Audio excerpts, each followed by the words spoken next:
And now, it's time for another Dice Tower review with Tom Vasel. Welcome to the Dice Tower! Alright, welcome to the Dice Tower. I'm Tom Vasel. This is my daughter Melody. And today we're talking about a little game called Worm Up. And this is actually a reprint of a much older game called Blazing Camels. But this is a short, small, simple game for up to 5 players, and I think it's a real shame that you can't play it with 6 players. But it's a short, simple game, and it is hilariously fun. It's a racing game that I think is great, works for kids, works for adults, works for groups.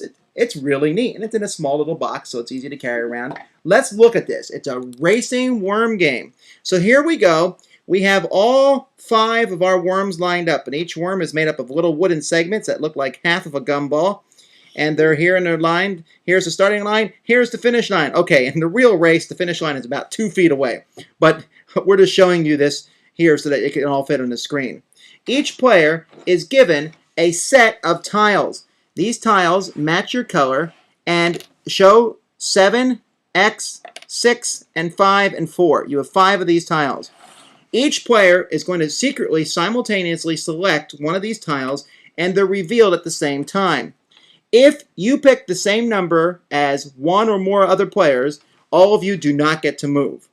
If you're the only person to pick your number, then you get to move.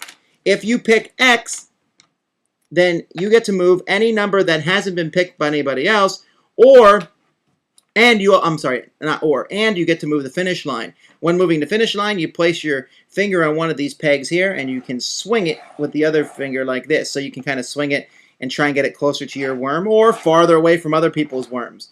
And since this happens, the finish line will be in some weird location near the end of the game. When moving your person, we move the smallest number first all the way up to the largest number. So let's say brown moves 4.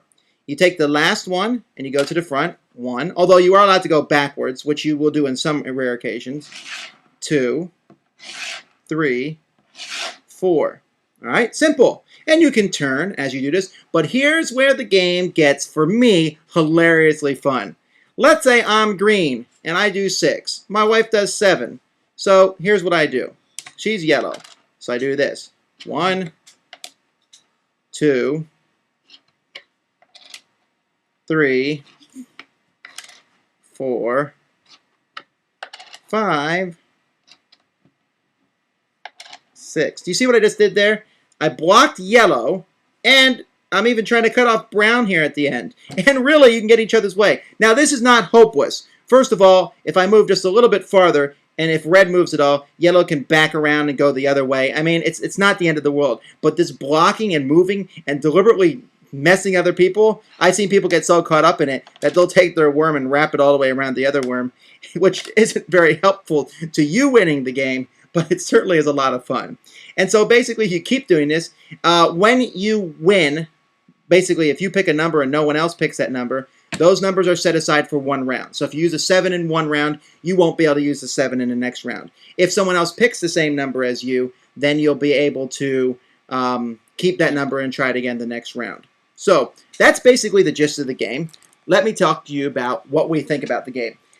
First of all, it's a simultaneous selection game. I like those. You're picking the same number as someone else. Now, I guess it's possible that you can go the whole game and pick numbers as someone else and never get to move. I haven't seen that happen yet. You can try and guess what the other person's going to do. Well, are they going to try and do a small number so they get to go first? Or are they going to do a large number so they get to get a good jump? Races sometimes seem to be really far ahead. You'll see the red worm way out in the distance, and all of a sudden, everyone else catches up, or someone will wrap around them, and it's a really silly yet works really well racing game. No luck.